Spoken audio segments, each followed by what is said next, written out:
Welcome everybody to this Festival of Ideas event. Thank you so much for joining us this evening. The Festival of Ideas autumn programme has moved online this year. We're all here, but it will of course still feature all the writers and thinkers from all around the world as usual. So please do sign up to the e-newsletter via the website.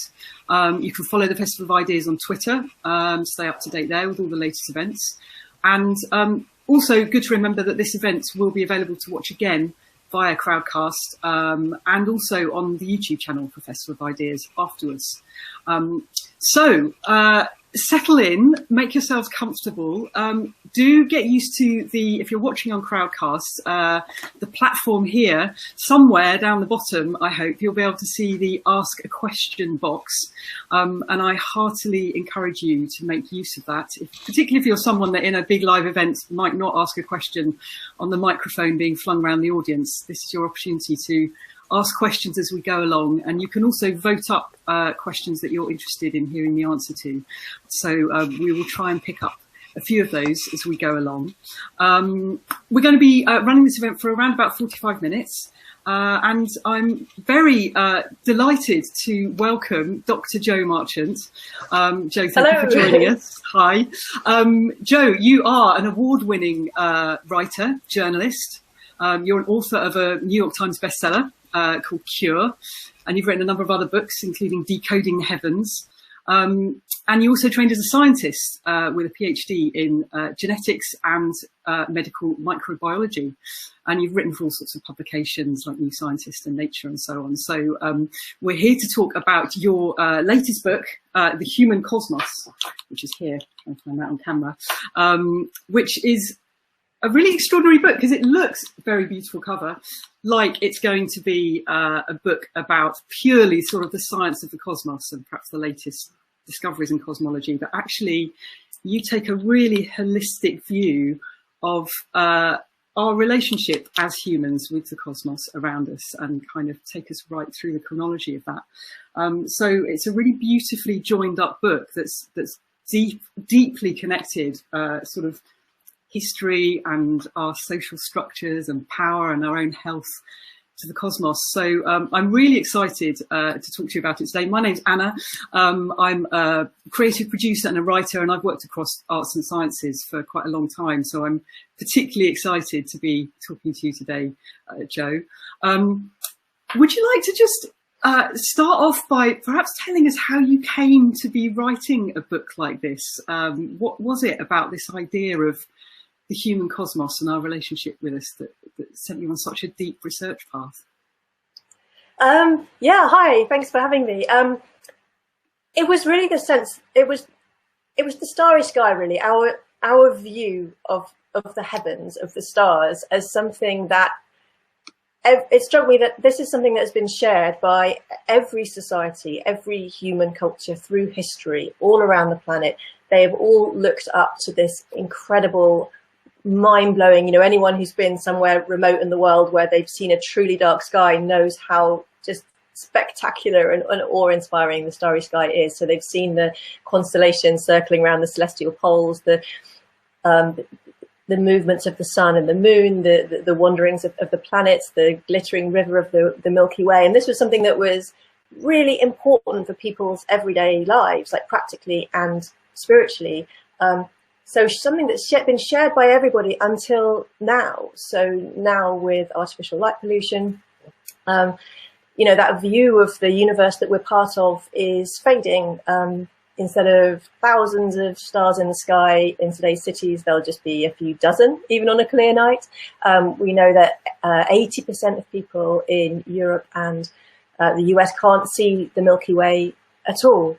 And we know that this view of the stars, like, it does something, there's research showing that it does something quite profound to us psychologically. So psychologists describe the feeling as awe, the emotion of awe. So that feeling you get when you're confronted with something that's vast, that dwarfs you, that's beyond your capacity to comprehend it. And when they trigger that in studies, it's usually by showing people the stars. And after people have felt awe, it makes us more curious, more creative, happier, less stressed, but it also makes us nicer people. So after feeling awe, I was really surprised to find that people they make more ethical decisions. They're more likely to make sacrifices to help others. They care less about money. They care more about the planet. They feel more sort of connected to a bigger picture. So there's a lot of research suggesting that sort of feeling of being connected with something so much bigger than us that the stars can give us is really important. So we've got this, amazing scientific understanding of the universe, of sort of the physical universe and how it works, which is, wonderful and elegant and powerful and important. But I also had this feeling of, are we losing something in terms of our sort of direct connection with the sky, with our view of the stars? So the book is really intended to look at that story of what has that view of our cosmos meant to people through history. So rather than going back to the Big Bang and following up through the sort of evolution of galaxies of the solar system, it starts in the Paleolithic with cave paintings and looking at what has the sky meant to people all through history, and how has that shaped our civilization, because the ideas that came from the sky, from the cosmos, you see their influences all through human culture and civilization, and our ideas about time, space, life and death, the nature of reality, but also in politics, in art. The effects of the sky and the cosmos is also sort of built into our biology. So it's really following that story of how our connection with the cosmos has been important for human culture. And then, what does that mean now if we're losing it? Like, why might that be important today? Yeah, and there's some real, certainly as I was reading it, some real sort of revelations and surprises along the way, actually, in where it does connect. So I wonder if what we might try and do for everybody this evening is sort of chart a path through your human cosmos, sort of through the space and time of it. We'll start at the beginning with our ancient ancestors, and let's get back, I think, to that notion of awe and what it does for us, because that feels like it's at the heart of sort of what was driving you with this book. And there's some really interesting stuff that you come up with at the end around that. So yeah, shall we begin? Do you want to sort of paint the scene for us with our ancient ancestors and how they were relating to the cosmos, sort of in their dark caves and their art, I suppose, and maybe just sum that up for us around then the transition, that first transition where we take our first step back when we start to move into farming as sort of early humans. Yeah, so because this is such a big topic, for each chapter in the book, it's divided into 12 chapters. I tried to take one story that sort of exemplifies a particular time or sort of change or transition in human history, and sort of use that to kind of explore what was happening at that time. And so for the first chapter, I look at Lasko Cave in France. So this is sort of one of the most famous caves in terms of cave paintings. The walls and ceilings are just covered in these amazing animal paintings, sort of horses, auroch bulls, stags, around 20,000 years old. So it's one of our sort of earliest glimpses into what was going on in the heads of our sort of earliest ancestors, if you like. And in particular, there's this bull number 18, it's called, one of the biggest sort of aurochs bulls that's painted in the cave. And above its shoulder are these 6 dots, sort of pattern of like, there's a line of 4 and a line of 2 that's really characteristic. And that same pattern of dots appears in human art all through history. You see it in sort of Native American art, you see it in Siberian shamans' art, and in all those other examples, those 6 dots represent the star cluster Pleiades. I guess, and then you've got these dots that look exactly the same in Lasko Cave, but 20,000 years old. And the interesting thing is the Pleiades are just at the shoulder of the bull in our constellation Taurus. And here in the cave, they're at the shoulder of this bull. So it's led to this idea of, well, rather than just painting animals, were they actually painting maps of the stars? Was this an early version of the constellation Taurus? Which sounds like quite a crazy idea, but I wanted to investigate that and look at, well, what can we say about what the people who painted that might have thought? It's very difficult to know for sure what they were thinking, but there is quite interesting work looking at myth analysis. So there are some myths that exist all around the world in different cultures, but they're slightly different, but it's the same basic story. And one example is called the cosmic hunt. And the basic story is that an animal is hunted and escapes into the sky and gets turned into a star constellation. And there's some work been done that compares different versions of this story in exactly the same way as you would compare DNA sequences to come up with a kind of evolutionary family tree and trace all these stories back to a common root. And those researchers concluded that that myth of the cosmic hunt originated in northern Eurasia in the Paleolithic. And that's and then spread all around the planet from there and evolved in different pieces. In different peoples and cultures. So that's evidence that, people were telling stories about the stars at that time, and that those stories survive now. Like the myths that we have now can be sort of cultural memories right from that sort of earliest moment of humanity, which for me was quite mind-blowing. If you look at anthropological studies as well in hunter-gatherer communities, that exist now and exist in the recent past, they have a very sophisticated idea of the sky, and often they base their calendars around the risings and settings of star constellations. So various Native American peoples, for example, will relate the rising and setting of the Pleiades to the life cycle of the bison, which they hunt. So when this constellation sets, it's time to hunt.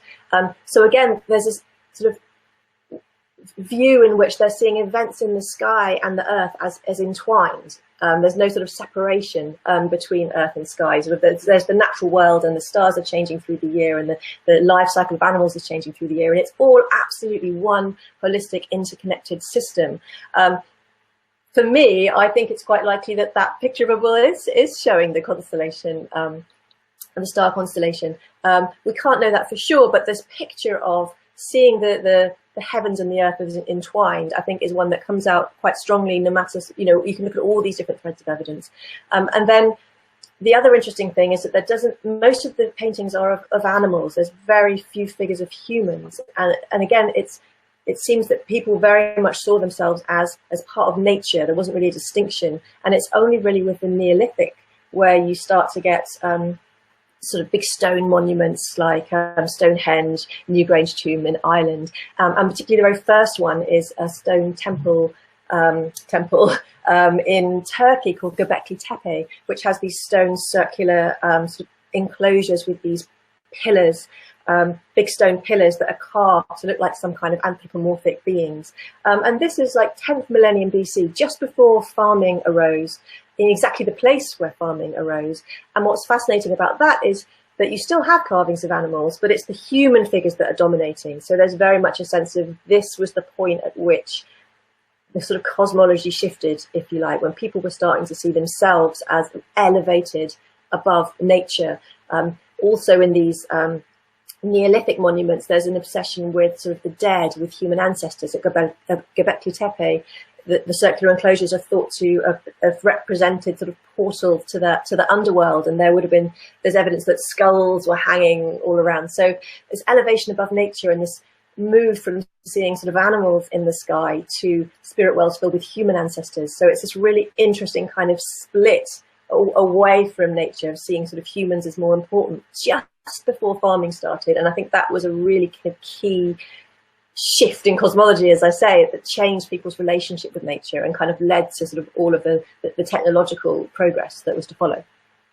Yeah, and so I sort of, there's an interesting thread, I think, as you go through the timeline of this around our sort of shifting or almost zooming out of starting with, you paint such a beautiful image of these huge animals in the caves in Lasko and no humans there. And then suddenly we start to sort of change our sort of almost our power structure relationship with the cosmos. And we'll get onto that a bit more later, but that's something that seems to come through the whole story, I think. And it's very interesting to think of ourselves as humans in that, and how we sort of have a need to place ourselves, I suppose. We seem to have a need to place ourselves in context all the way through. Yeah, a lot of it is about what is our place in the cosmos? What is our relationship with this sort of reality that we find ourselves in, I suppose? And there was this very holistic, interconnected view at the beginning, and where, again, your experience was reality. And I wasn't really planning or expecting this doing the book, but following the story and with the rise of science, it's step by step. There's been this sort of separation from the cosmos and from nature, where we're separating ourselves out and sort of building this split between sort of subjective experience and objective reality. That, I mean, this gets to quite deep philosophy, but now, you know, we tend to think of ourselves as kind of somehow looking through a window onto the world, onto the universe, that there's this sort of physical universe out there, and then there's sort of something in here that's kind of looking out onto that, but isn't really part of it. You know, not quite sure where that observer is supposed to be, but it's been really interesting in seeing how we've kind of gone down that path. And I was interested, I follow, you know, it would be such a huge topic to try and cover everything that everyone has ever thought about the sky in any part of the planet. So I was mostly trying to pick moments that for me are these sort of key transition points in that thread that have led up to our kind of Western scientific materialistic view of the universe, because that's so dominant. And I'm interested in, how did we build that? How did we get from there to here? And have we lost anything important along the way? You know, we've got this amazing scientific understanding of the universe, but how have we got to the point where our view of the stars is literally disappearing and we're not actually even that bothered about it?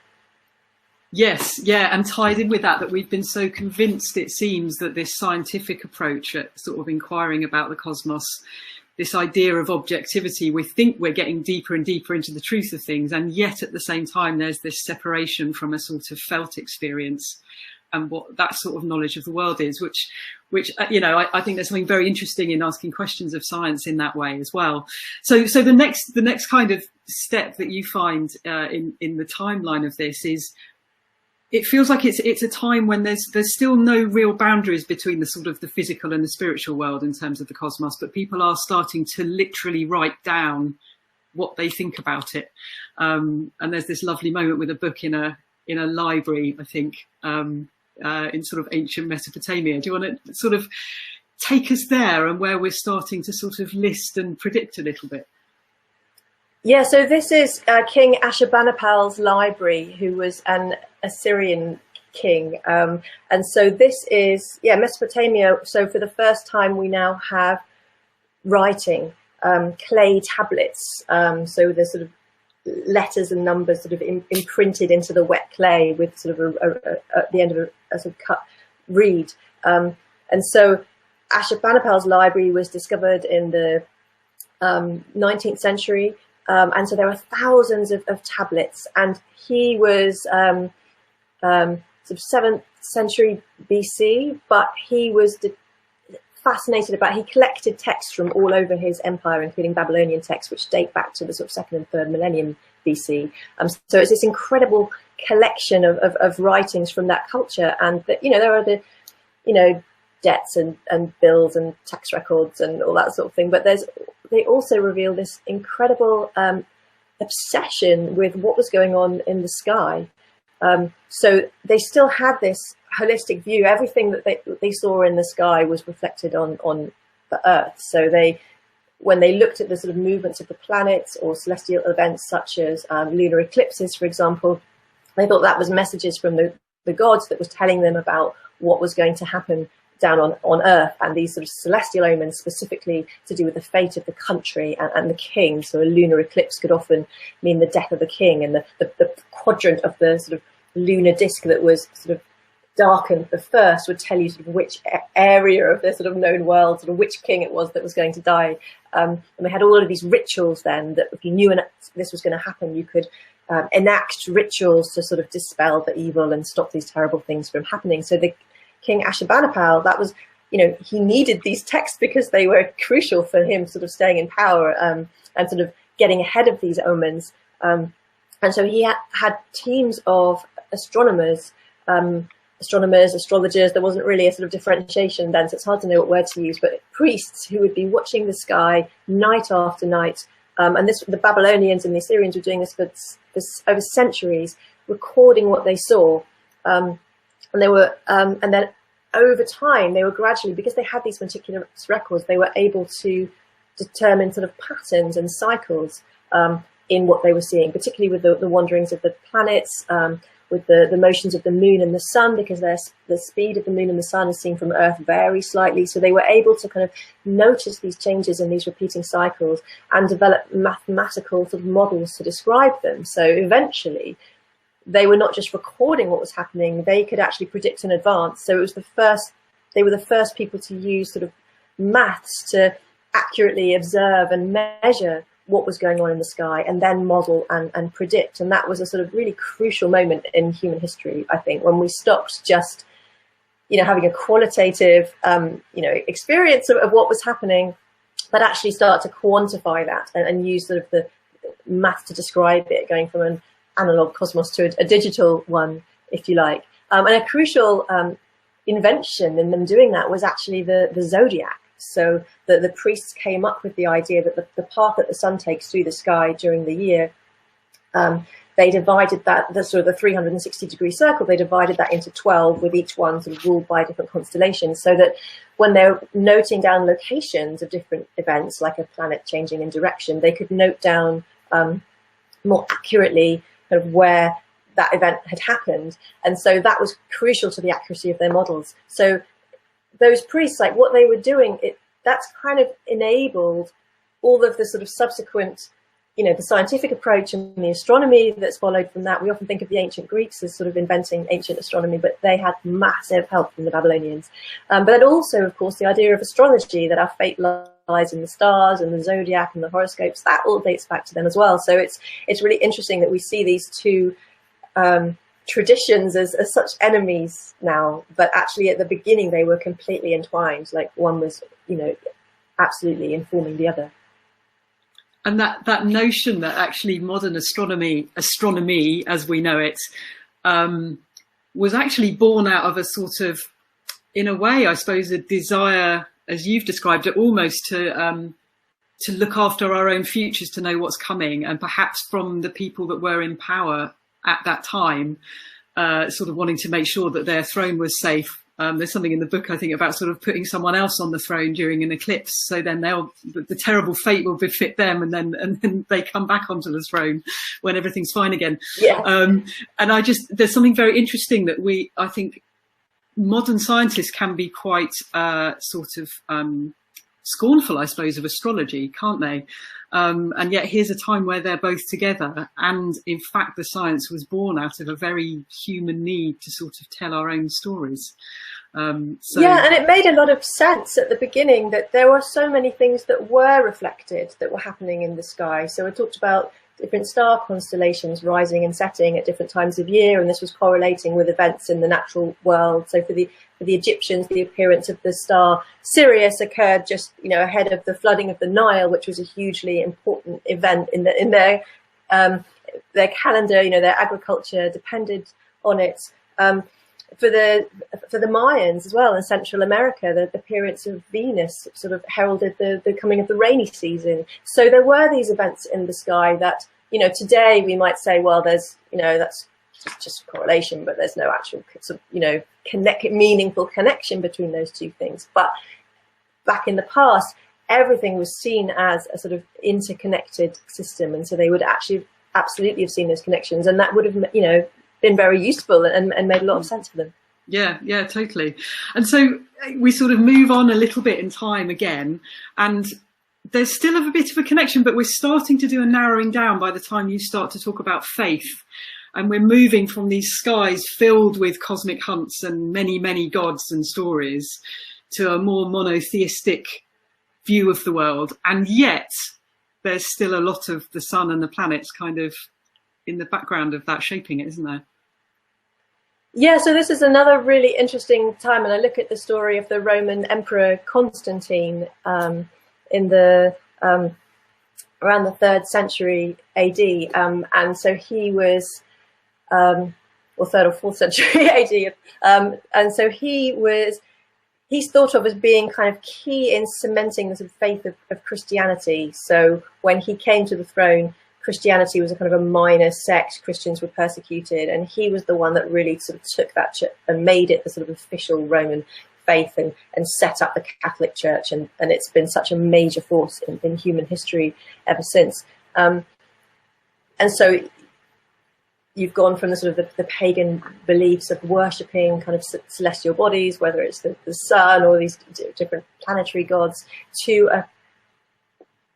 one sort of separate god. And that's kind of interesting for a couple of different reasons. So one is that actually the way that he did it, because he also worshipped the sun, and he never gave up his worship of the sun, and he, partly because of him, not just because of him, but largely because of him, a lot of beliefs about the worship of the sun became embedded into Christianity. So, you know, it's fairly obvious that, you know, we celebrate Christmas, the birth of Christ, just after the winter solstice. So just after the sort of, you know, the days have come to their shortest, and then the sun is reborn and starts sort of coming back, and the days become longer, and we're traveling back into summer. So there's that rebirth, which is a sort of really old, you know, going right back to the Neolithic. That moment of the sun coming back after the winter solstice has been an absolutely sort of crucial moment in the calendar. And then you've got Easter, which descends from the Babylonian New Year festival, which was all about just after the spring equinox, so just when the sort of days are starting to become longer than the nights. So at Easter, the resurrection of Jesus, that's all about, again, the light triumphing over the dark. And then you've got worship on a Sunday, for example. Christians used to pray towards the east, to the rising sun. So all these beliefs kind of just got merged in, so it wasn't as much of a separation as you might have thought, but at the same time there was a really crucial difference, which is that with monotheism, that people, like before that, people were worshipping, you know, they're worshipping these planetary celestial bodies, and it's essentially the universe itself that they're directing that worship towards. The universe is kind of a living entity, you know, full of this sort of divine life force, full of these gods. And then with monotheism, that link is broken. You now have a creator, like a supernatural creator, who stands outside of the universe. So the universe is now a product of that creator. So the universe is no longer sort of a living or divine thing in its own right. It's sort of a dead product, if you like. And I think that did fundamentally, you know, change our relationship with the universe that we're in.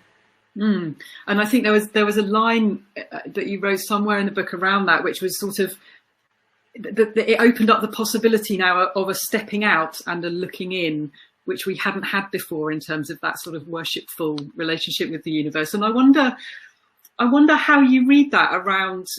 Does that then open up the possibility for for modern science and for that objective idea of something to observe rather than something that is sort of, you know, above us and full of stories?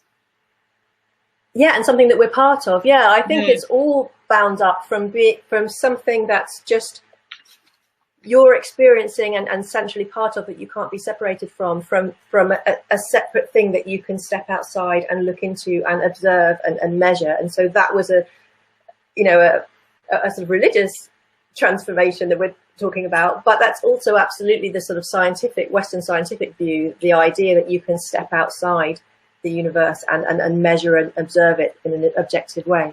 Yeah. And again, fascinating that those two sort of conceptual shifts, both in faith and in science, are sort of rubbing along together at the same time. And yet we seem to insist in the modern world to keep them so separate.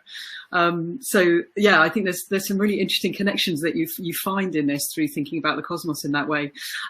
We've had a question come through which is asking, at what point in time did we start to use the cosmos for navigation? And we're almost there, I think, in your timeline. So thank you, whoever asked that question. Also a reminder to everyone, do pile in with further questions. Yeah, so we've got to this point now where we've stepped out a little bit. We're looking in. There's a sort of a single God perhaps in charge of this cosmos that we're in.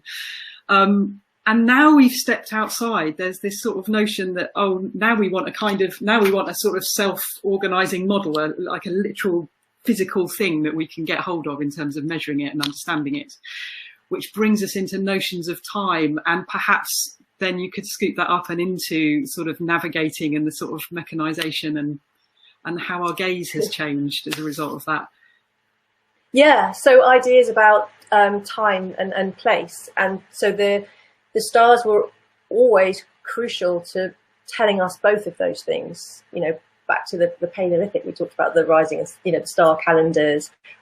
There's another pattern of dots on a different cave, and there's an idea that actually matches the Northern Crown, which at the time would have been a circumpolar constellation, so not setting but circling the northern celestial pole, so basically showing the direction north. And again, it's hard to know for sure, but absolutely that, the stars circling at night and showing you that direction north would have been key to knowing, you've got local landmarks, but beyond that, to know kind of your orientation on the planet and also your position on the planet, because the celestial pole, that point about which all the stars are turning, the height of that tells you your latitude, how far north you are. So for as far back in history as we know, certainly sailors were using that. So to try and go through, so one of the moments that I look at in the book is the invention of mechanical clocks, because this was really the point at which we took time out of the cosmos, if you like. So until then, passing time was literally defined by the movements of the heavens, the sun, the moon, the stars in the sky. That was time passing, the days, the seasons, the phases of the moon. The idea of time passing without, if the sun stayed still and time still passing, that wouldn't have made any sense at all. And then in medieval times, particularly in monasteries with monks who wanted to time their prayers more accurately so that they could all pray together, there was they were trying to develop more accurate sort of ways of measuring time, and that had always been done in the past through flow, through sand in a timer, or water, or burning a candle. So there's continuous flows, falling weights, but it's actually really hard to get those to go at a constant speed. So that the crucial invention in the 12th century was it's like a little mechanical gadget called the escapement, which possibly developed from a bell ringing device. And somebody realized that if you've got a sort of a falling weight on but then you regulate that motion with this sort of little mechanical thing that rocks backwards and forwards, so it's falling in equal chunks, the ticks of the clock, that gives you a constant speed. And so that suddenly allowed these mechanical timepieces. And what's interesting about that is initially these clocks, because weren't like the clocks we sort of think of today. They were these huge cosmological display pieces. They were literally mechanical models of the heavens. They showed the sun, the moon, the planet, eclipses. So they were modeling the universe, because that's where time came from, right? But over time, they sort of became simplified and more about just telling the time. And over time, the clocks became more accurate than the sun, because that explained that the speed of the sun, as we look at it from Earth, is varying slightly, whereas the clocks are going at constant speed. And so they became seen as more accurate than the sun. And so initially, you would have tables where you could correct your sort of clock or your watch to match the sun. And then there was this shift eventually where sundials had to be corrected to match the clocks. And so time was no longer sort of held in the cosmos, it's held in our mechanical devices. And we now have this sense of a sort of abstract mathematical flow of time that's just passing, that's like regardless of any sort of physical events that are happening in the universe. And that's not really how most physicists today would probably think about time, but it's certainly become it was the belief for a long time.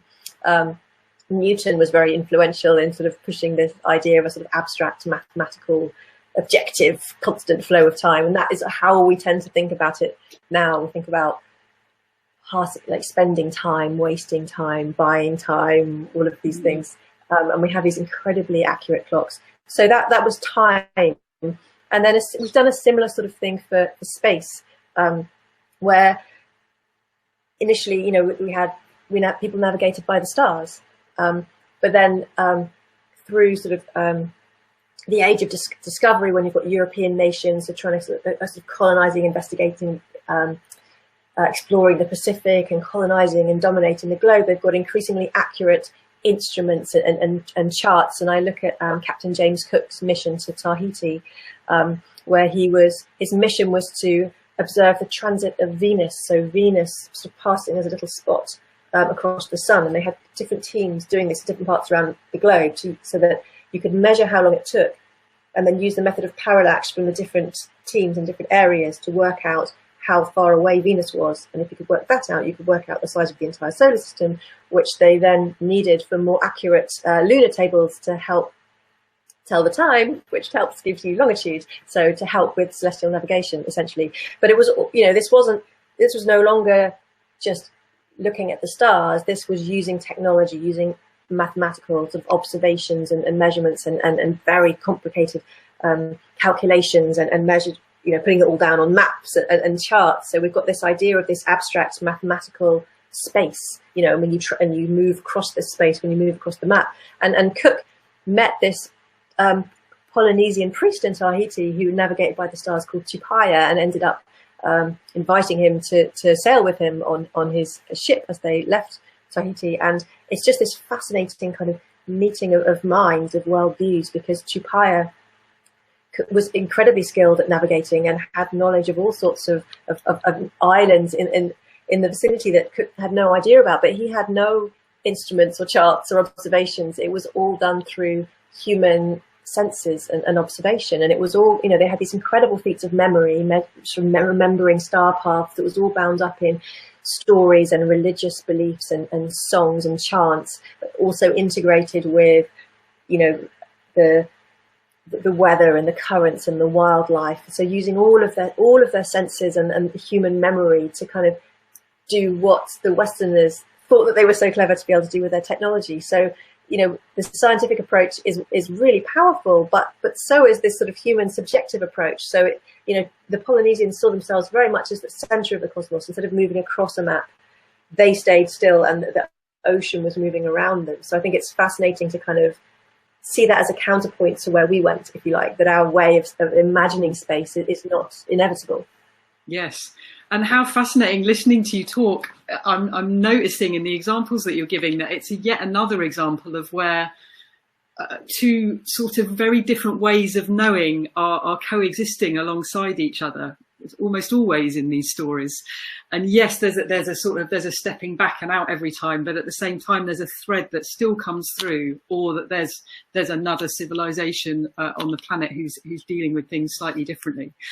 We've got a question from Samuel saying, would you say that the introduction of the mechanical clock contributed to the loss of our close relationship with the cosmos? Yes. Yeah. I mean, there's lots of different themes and factors going on. There's sort of no one thing, but it was absolutely part of it, because there was that, it all contributed to this sort of mathematical, quantitative view of the universe, if you like, as being, the math started off as a tool to kind of predict what was going to happen in the universe. And then along the way, the mathematical models have been seen as almost more accurate, more real than the universe that we're, experiencing and a part of. And that's just a funny kind of flipping, if you like, that what started as a tool to model something, we now see that as more accurate than the actual universe we were trying to model in the first place. Yes. And there were other, with mechanical clocks, there was a lot of historians have talked about how clocks were this really key invention that contributed to secularization and the sort of birth of capitalism and our sort of economic outlook on the world as well, because they before that the monasteries were very much, they had a lot of power, and this monastic schedule and the prayers and their sort of timekeeping very much sort of ruled the way of life sort of beyond the monastery as well. And they had these seasonal hours that varied with the seasons. So there would always be 12 hours of the day, 12 hours of the night. So the length of the hours would vary depending on whether it was summer or winter. But when you've got mechanical clocks, you had equal hours.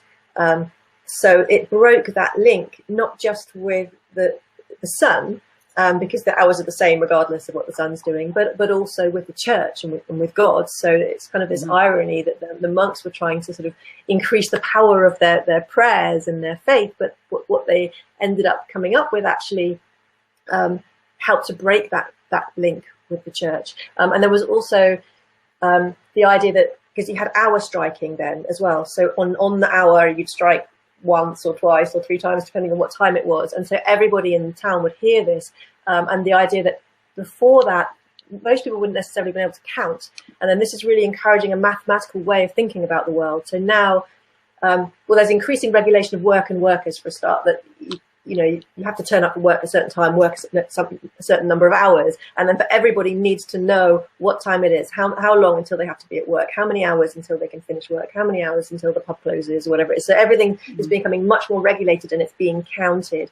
And that idea of this abstract measure of time that doesn't really link to anything in the real world anymore also bled through into other kinds of abstract measures. So weights and distances, for example, before this point would have linked to something in the real world. So like a foot, for example, would have been an actual foot, but then everything's becoming much more standardized, these standardized measurements. So there were, one historian talked about this being the shift between sort of qualitative measure of worth towards a quantitative measure of worth. Now you have to count something to know how much it's worth. And so that was kind of a key shift that, you can see has been, that's still a sort of fundamental kind of belief of the worldview that we're living in now. Yeah. And so I want to, there's a couple of really great questions that have just popped up, but I think we'll come back to them in just a moment, because I want to make sure that we get to sort of the contemporary view of the cosmos through where science gets to. So you've talked about this mechanization and the way it's sort of pulled us away from certain things. And we get to a point where science actually starts to sort of diverge from common sense. We've gone through the mechanized stage and having these very solid laws of nature. And then we start to get into the realms of sort of quantum mechanics and extra dimensions and relativity. And that's a moment where a sort of another way of knowing it sort of comes to the fore in your writing, which is the notion of art having a role in exploring the sort of the beyond the common sense exploration of the cosmos. Perhaps you want to just sort of talk about that a little bit. Yeah, so this is, I'm talking now about the sort of late 19th century, early 20th century, and sort of the birth of modern art, really. So the way that artists have represented the universe, reality, has always kind of depended on our sort of models of what the universe is. And so the way they paint stars has shifted from, mythical kind of beings in the sky to points of light, but it's kind of more fundamental than that in terms of how we see the sort of nature of space, if you like. So we talked about the cave paintings of the Paleolithic, and there are these sort of animals kind of floating over the ceiling with their sort of hooves hanging, this idea of life in the sky. In medieval times, you had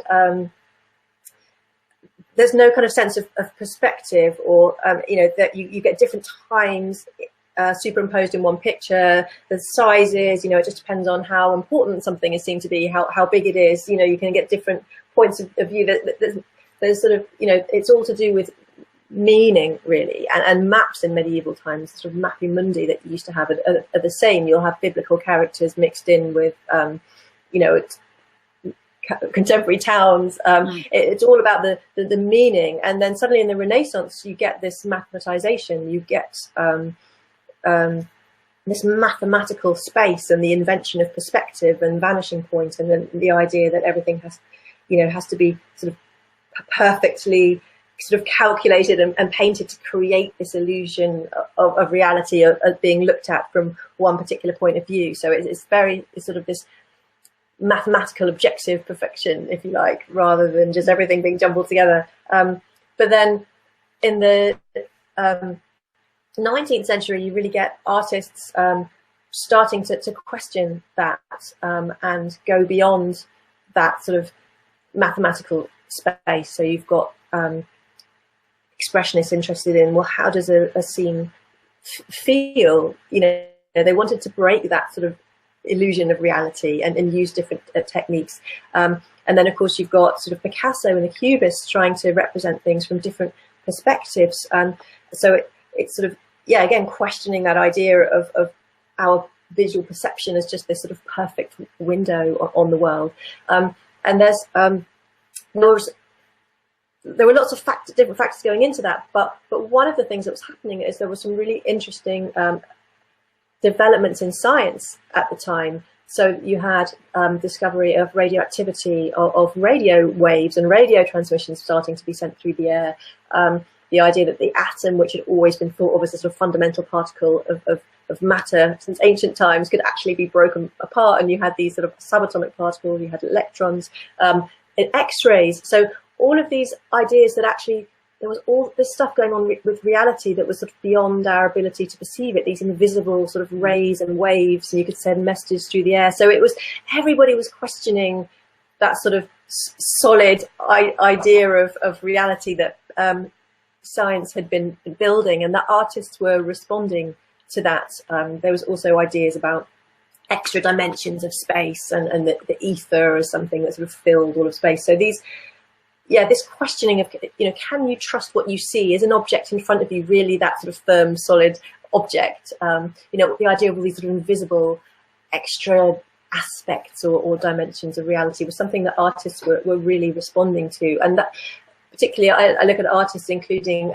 Kandinsky and Malevich, so some of the first people who started painting completely abstract paintings. They weren't just questioning how things look, they were sort of breaking away from sort of visual appearances completely and trying to paint other aspects of reality. And I think they were exploring the nature of the universe just as much as the scientists were. So Kandinsky thought that everything had its sort of this vibration, a sort of inner soul, and when he painted, he was trying to take a sort of a thought in his head that was, having a certain effect and paint something that would create that same feeling, that same vibration in the mind of the viewer, which might sound a bit weird, but, this is when, when you think about how revolutionary radio transmissions were, for example, a lot of even physicists thought that, we would be able to do the same thing with thought.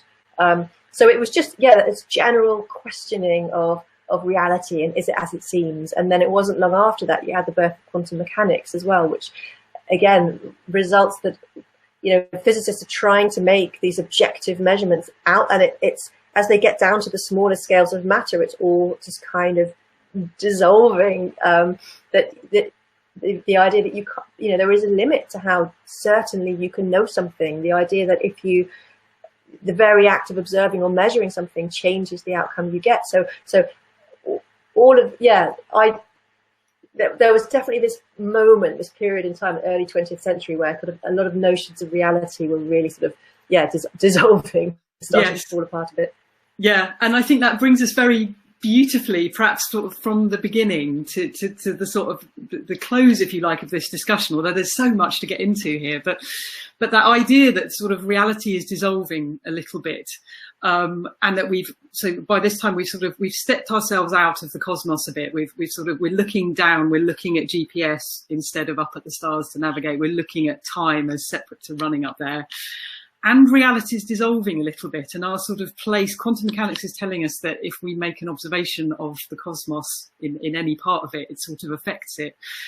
And we get to this really fascinating idea of what role our minds and our perception actually have in the cosmos. And I think that brings us right back round to this notion of awe. And I encourage everyone listening as you talk about this bit to really embrace that feeling of your knees going a bit wobbly as you think about this. I think that's the point. Bring us right back round to what those early humans must have been feeling, I suppose, and how their perception was very much reality, and what role our consciousness might have to play in all of this. Yeah, so we've built this incredibly powerful kind of mathematical model through physics and science of the universe, of this physical reality that's out there, and there isn't much, it works so well. It's so good at predicting the behavior of the physical world and the technology we've built on that and the powers that it's given us, that our experience, our awareness, our consciousness has kind of been left without really much of a role to play. Nobody really quite knows what to do with that or how to explain it. And, it's a reasonably mainstream view within philosophy and science that actually our consciousness doesn't exist at all. There are, high profile physicists like Brian Greene or Sean Carroll, or neuroscientists like philosophers, people like Daniel Dennett would say that actually there is nothing about consciousness to explain. You know, we can measure the firing of the neurons, we can measure people's behaviors, and that's it. You know, if you think there's anything else, then that's an illusion. You're just being fooled.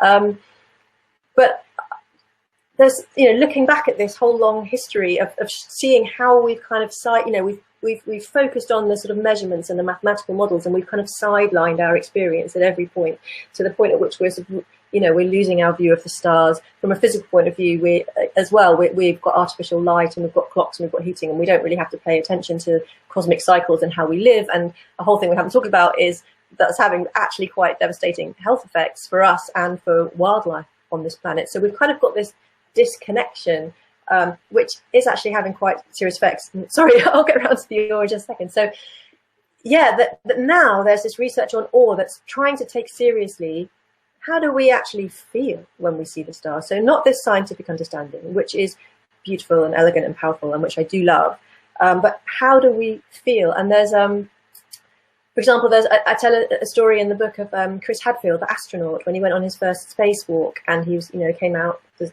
space station, and he's ready to attach this robotic arm to where it needed to go, and he's completely technically prepared. And then he saw the Earth, and he said he was attacked by raw beauty. He said it's stupefying, it stops your thought. And he also said that when he sort of looked down, or, you know, he talks about the velvet bucket of stars going on forever in one direction, and then he sees the Earth, kind of this, you know, this amazing kaleidoscope of colour sort of pouring by as the Earth turned, and saying how it made him realise the power of the presence of the world as told to me by my ability to see it, which I think is really beautiful. The importance of it not just being machines up there, but him actually seeing it. And we get similar feelings when we look up at the stars from Earth as well. It's something that, you know, I've experienced just a couple of times in my life, and it is absolutely mind-blowing. You feel lifted up. It's actually got a name, celestial vaulting, when you feel as if you're lifted up into the stars and kind of one with the universe. And as I was saying at the beginning, psychologists have found that this, makes us more curious, more creative, happier, but also there's this shift in perspective where people are more likely to help each other. They make more ethical decisions. They care more about the planet. And interesting, people sign their names smaller after feeling awe. They estimate their physical size as smaller. Neuroscience studies have shown that there's activity in the default mode network in the brain, which is thought to be associated with our sense of self, which that activity is reduced. So it's building this idea of a small self. Like when we're confronted with something vast, it just puts our lives into perspective, if you like, that our daily concerns, you know, whatever it is that has seemed so important before, is just pushed, you know, it puts it in perspective, and we feel connected to something bigger, and that changes us. It changes the decisions that we make. And I go on to talk about transcendent experiences as well. So that's the sort of extreme version of awe, where the sense of self disappears completely, and people talk about just feeling connected with just this one conscious cosmos. And that's something that astronauts talk about. People from who've done meditation or had spiritual experiences talk about, people looking at the stars, also through psychedelic drugs, which is providing a way for researchers to study this. And the psychological benefits are amazing, but also just people caring about something bigger. And I think, you know, we're facing this climate crisis.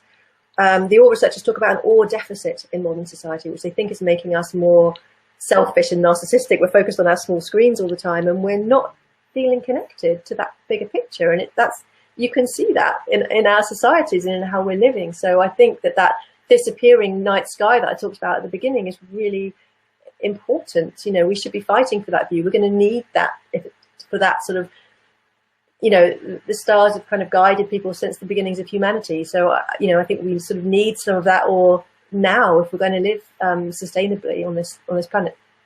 Yeah, and that's, I mean, it's both a sort of urgent concern and quite an uplifting thought, isn't it, that what we could do if we reconnect with that idea of awe. And you sort of, you just put it out there as a phrase, this idea of the conscious cosmos, and there's not time to get deep into the sort of the physicists who are sort of entertaining that notion at the moment. But I just wonder what your sort of what your hope or what your imaginings might be for a next chapter of your book in the future. Is it a more joined up sort of mode of inquiry between science and perhaps a really deep notion of a conscious universe? I hope so. I mean, I haven't got all the answers to, you know, the nature of reality and everything, but what I was trying to do at the end of the book, so I'm looking at ideas to do with panpsychism, so the idea that actually consciousness is a fundamental aspect of physical matter, or ideas in quantum mechanics. So there are lots of different interpretations, but there's one that I really love, is the idea of a participatory universe, where rather than, you know, a big bang and then billions of years passing and then the earth and then, you know, life and then finally these conscious humans, that actually all of reality, including the past, is being created constantly in sort of billions upon billions of tiny flashes of creation as we experience it. And I just think for me, that's a really uplifting and inspiring idea that binds our experience and physical reality together into sort of into these moments, ongoing moments of creation. And so it was really just to say that there are lots of all these different ideas now about what reality is, about what the universe is. So yes, we have this incredibly powerful mathematical model that's been built by physics, but it's not inevitable. We don't have, if we want to be scientific and rational, we don't have to say that that's all there is.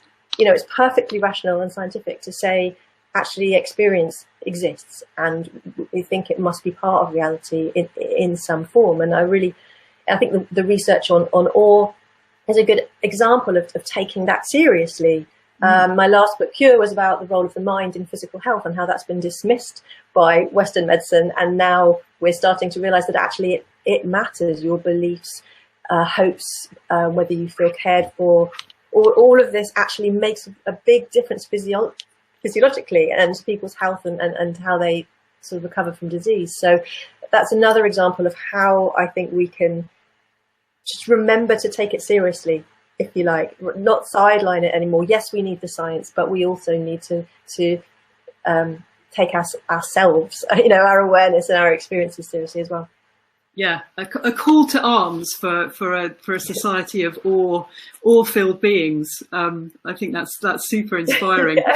There's something just in what you've been talking about that just chimes with a couple of the questions that have come up, which is this notion of sort of music and harmony. So there's a lot of stuff that, you know, we haven't been able to cover everything, but you know, the harmony of the spheres. And someone's asked, did you come across the origin of the phrase the singing stars or the singing of the stars in your research? And I just wonder if there's something in all of that that is about this sort of harmonious, hyper-connected, holistic universe that has got that vibration running through it. Yeah, I don't know the origin of the phrase the singing stars, but certainly music and vibration and that connection has been really important, you know, to Kandinsky, the artist that I mentioned, but the ancient Greeks, going back to Pythagoras, absolutely thought that there were these sort of harmonics sort of running through the cosmos. And I think we are quite limited in, you know, we're quite a visual culture, I think, and then, you know, and very based on mathematics and rational thought. And there is something that music can do in terms of just I don't know what it can communicate, that you can't put it into words. So I think that form of awareness that isn't rational thought, that can't be expressed in an equation or even in words, is really important. So that idea that when awe stops your thought, that's literally what it seems to do. It pushes down that rational part of the brain that's trying to put everything into language.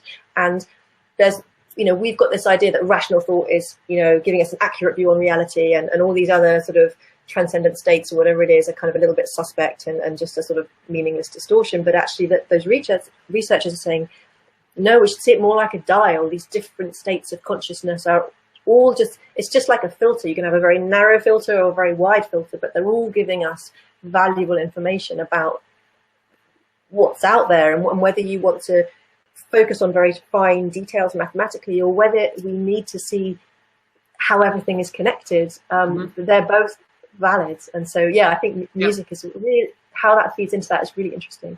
Yeah, thank you. Well, look, we could talk all evening, but we are out of time. Thank you so much for everything that you've spoken about and for literally whizzing us through the cosmos. Do keep an eye out for Joe's book. You can find it in Waterstones and other bookshops. Yeah, I wish you all an awe-filled couple of months. I hope you find your paths to awe. Thank you, Joe. Thank you to everyone for joining us, for everyone who's asked questions. Thanks to the Festival of Ideas for keeping this running behind the scenes. Yeah, have a great evening. Goodbye. Bye. Thank you.